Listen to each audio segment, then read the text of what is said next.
तो आज हम बात करेंगे, जब भी एक पेशेंट अर्थराइटिस की कंप्लेंट लेके आता है तो हम बाकी जो सिस्टम होते हैं बॉडी के, उसके बारे में क्यों पूछा जाता है। क्योंकि अर्थराइटिस हमने मान लिया कि हाँ ये एक जोड़ों की बीमारी है। हमारे बॉडी के अंदर बहुत सारे जोड़ होते हैं, शोल्डर से लेके नेक के अंदर हमारे जोड़ हैं, शोल्डर है, एल्बोज हैं, फिर आपके रिस्ट है, हैंड्स जॉइंट है, नी जॉइंट है, हिप जॉइंट है। तो बहुत सारे जॉइंट्स होते हैं जिसके अंदर इन्फ्लेमेशन होती है, तो उसको हम अर्थराइटिस बोलते हैं। लेकिन हमको कई बार बाकी ऑर्गन्स के सिम्टम्स के बारे में पूछना पड़ता है। तो जैसे कि आपके बाल तो नहीं गिर रहे हैं, क्योंकि एलोपेशिया जो है वो एसएलई वाली बीमारियों में बहुत होता है। फिर पूछते हैं कि आंखों में ड्राइनेस तो नहीं है, आंखों में कोई रेडनेस तो नहीं है।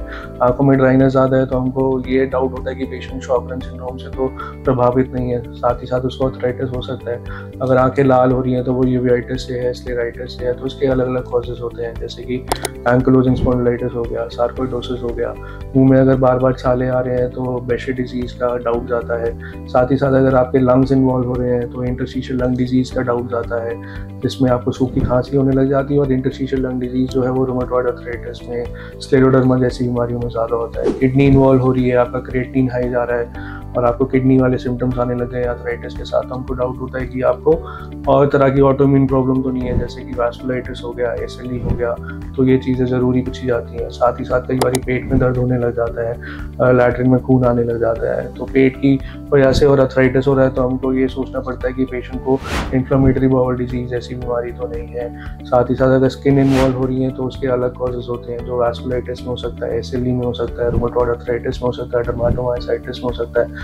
अगर आपकी अर्थराइटिस के साथ मसल वीक हो रही है, आपके शोल्डर ऊपर नहीं जा रहे हैं, आप सीढ़ी नहीं चढ़ पा रहे हैं क्योंकि थाई मसल वीक हो रही है, तो मायोसाइटिस का शक जाता है। तो जब भी आप एक अर्थराइटिस के सिम्टम्स के इवैल्यूएशन के लिए आते हैं तो रूमेटोलॉजिस्ट आपसे बाकी क्वेश्चन करता है कि बाकी कोई ऑर्गन को इन्वॉल्व नहीं हो रहे हैं, क्योंकि अर्थराइटिस का सिर्फ एक ही कॉज नहीं है, it is cause by more than 80 उसके कॉजेज हैं, मोर देन 80 कॉजेज हैं।